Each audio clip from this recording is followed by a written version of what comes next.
Ricardo Rodríguez Silvero, buenas tardes, ¿cómo le va, doctor? Hola. Sí, ¿cómo le va, doctor? ¿Cómo está? Sí, ¿cómo están ustedes? Muy bien, muy bien. Rodrigo Rivarola y José Rojas les saluda, estamos aquí en el micrófono. Rodrigo Rivarola. Sí, y José Rojas. José Rojas. Gracias, sí. Doctor, tiene un análisis parcial de lo que ya se veía venir, por lo menos se comentaba en pasillo sobre el veto parcial al presupuesto.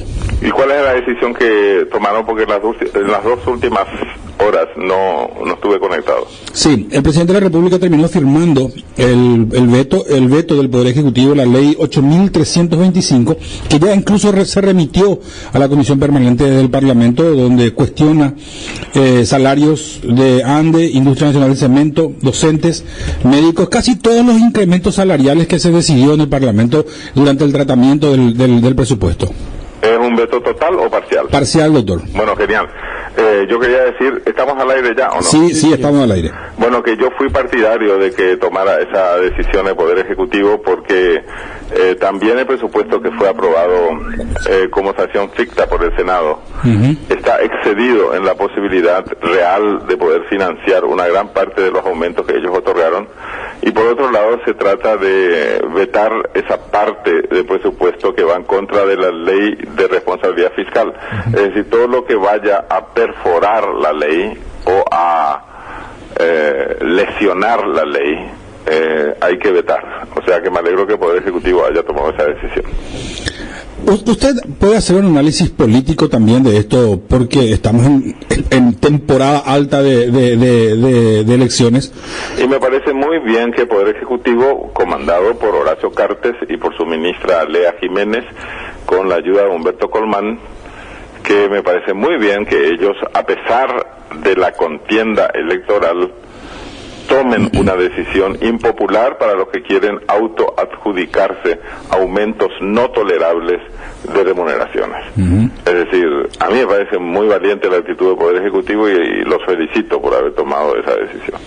¿Por qué cree usted que veto parcial y no lo mismo que ocurrió hace un año, doctor? Y porque el resto del presupuesto está bien. Lo que hay que detener, y eso se logra con un veto parcial, es solamente aquellos rubros que no tienen financiación, por un lado, y también aquellos otros que apeligran el equilibrio establecido por la ley de responsabilidad fiscal, que tiene dos partes fundamentales. Una, que relaciona los saldos rojos del Ministerio de Hacienda con el Producto Interno Bruto.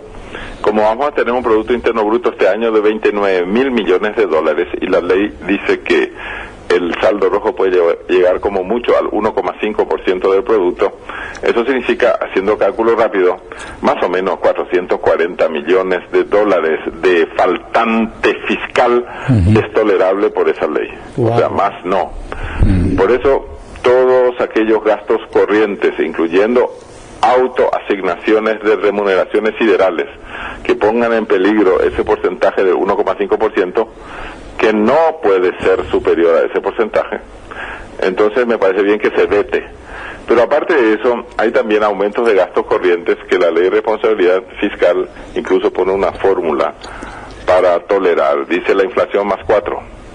Es decir, todo aumento de remuneraciones, de gastos fijos de oficina, de parque automotor, lo que sean gastos corrientes, ¿verdad?, que sea superior al aumento de la inflación en 4, y no son tolerables por la ley de responsabilidad fiscal.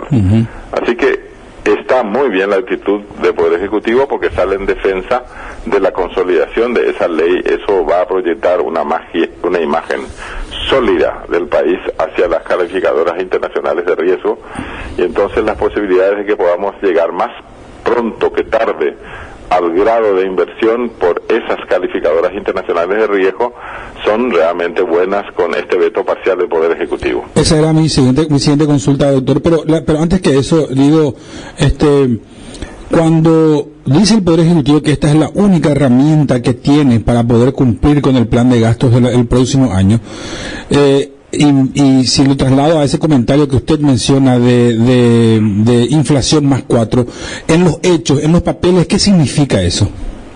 Y eso significa en la práctica que si tenemos una inflación de 4,5%, como está siendo estimada por el Banco Central de Paraguay, y Bueno, acá podemos entrar en problemas de interpretación también, ¿verdad? Sí. Dice la inflación más 4, eso quiere decir que el aumento puede llegar como mucho a 8,5%. Va a aparecer otra persona que me diga, no, tanto no. Es solamente la inflación más el 4% de la inflación. Eso no dice expresamente la ley de responsabilidad fiscal. Pero para no entrar en esos detalles que son enojosos y hasta irritantes, hablemos nomás de que existe un tope, y como mucho ese tope tiene que ser más 8,5% de aumento de gastos corrientes. Entiendo. Autorizar de parte del Senado o del Congreso un aumento mayor que eso es ser irresponsable, o sea, no ser responsable. Entiendo, perfectamente, doctor. Bueno, particularmente, ¿qué le sugeriría a partir de ahora al Ministerio de Hacienda si pudiera hacerlo? ¿Qué tendría que hacer a partir de este momento en adelante? Y a partir de este momento es empezar a ejecutar el nuevo presupuesto de acuerdo con el veto parcial del Poder Ejecutivo, y a otra cosa mariposa, hay mucho trabajo que hacer en otros temas. Finalmente, y eso ya saliendo un poco del presupuesto, decían algunas personas que hacían una serie de comentarios del Poder Ejecutivo en adelante, decía que lo más importante que el próximo gobierno debe realizar es tratar o continuar de este modelo, por lo menos rescatar o heredar las inversiones públicas.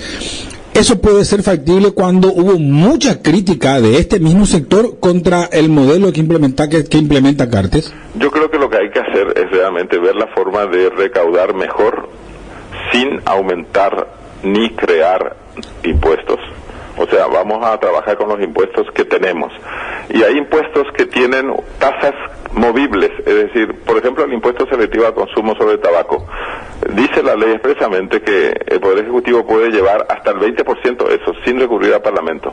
Y hay que aprovechar ese margen que permite la ley para mejorar la recaudación vía aumento de tasas de impuestos, pero no creando nuevos impuestos. Y lo que hay que hacer es controlar mejor la evasión, porque seguir cobrando más a los mismos que siempre pagan impuestos, y eso también es injusto. Pero aparte de eso va a ser necesaria una reforma tributaria sobre la que tenemos que ponernos todos de acuerdo. No tiene sentido ahora presentar un proyecto de reforma tributaria que no vaya a tener mayoría en el Congreso, ¿verdad? Tenemos que trabajar, eso va a ser un trabajo arduo, pero hay que hacerlo, la reforma tributaria. Sin reforma tributaria no va a ser posible financiar tantas obras de infraestructura, y hay que tener cuidado porque la deuda externa se paga con recaudación, y la recaudación está muy baja. Ahora, doctor, cuando usted menciona o habla de tratar de transformar o reformar los tributos, aquí despierta otra vez, o despertaría en algún momento, el fantasma del impuesto a la soja. Y eso puede ser considerado, pero no como un impuesto a la soja, sino en todo caso con la modificación del IRASIS, que es el impuesto a las ganancias del sector sojero. Eso sí se puede hacer, pero no pensando solamente en la soja, sino en varios productos cerealeros. Y aparte de eso, en la carne vacuna también, ¿verdad? Hay que ver la forma de que esos productos estrella aporten más al Estado, pero que sin que sea un impuesto confiscatorio, ni que tenga el nombre del cereal o de la carne. No, tiene que ser una modificación en términos generales, y se puede pensar también, en ese caso, si vamos a hablar de reforma tributaria, en un solo y único impuesto a las ventas sobre cereales y carne vacuna, a las ventas en general, que se aplique una sola vez al año, y punto. Entonces, hay mucha tela que cortar. Ponernos a hablar ahora de un impuesto que todavía no existe, cuando acabo de decir que es mejor trabajar con los existentes, y yo prefiero no caer en contradicción, yo prefiero mantenerme en la tesitura de no crear nuevos impuestos, pero sí ver la forma de ampliar el número de contribuyentes que pagan, porque estamos siendo siempre los mismos los que estamos pagando los impuestos. La evasión tributaria es altísima y eso no debe ser tolerada. Ahora bien, por encima de todo eso es necesaria una reforma tributaria más amplia y más profunda, pero eso hay que discutir, eso se analiza con calma, eso va a llevar varios meses, tal vez incluso un año o dos, pero que hay que llevar una reforma tributaria a la práctica, eso está claro. Doctor Rodrigo Rivarola le saluda.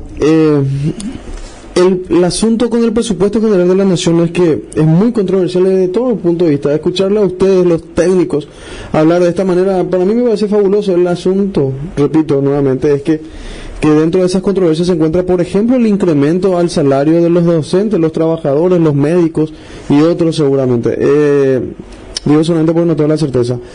Y cuando entramos a decirle a esa gente no, porque hubo una decisión política previa que le dijo que sí, seguramente sin mucho criterio técnico, pero le dijo que sí, genera un conflicto social. ¿Y cómo desde lo técnico se puede tomar posturas que puedan entender las masas sociales, doctor? Y solamente trabajando de forma de educación civil. Una cosa es educación cívica, ¿verdad? Uh-huh. Y otra cosa es educación técnica. Tenemos que trabajar en ambos tipos de educación. En educación, digamos, todo lo que sea educación cívica, ahí hay que trabajar en todos los frentes, pero también hay que ilustrar a la ciudadanía sobre los problemas técnicos, y eso hay que hacer únicamente en forma conjunta, todos, porque allí hasta los líderes políticos tienen grandes lagunas mentales. Cuando se trata de impuestos, por ejemplo, mucha gente no tiene ni idea de lo que es eso. Es decir, cómo se va a poner en práctica una reforma, no tiene ni idea. Entonces, tiene que ser una campaña de difusión nacional sobre la importancia de una reforma tributaria en términos generales, pero también ver la forma de ir creando mayorías, tanto político-partidarias fuera del Congreso, como también y sobre todo mayorías dentro del Congreso.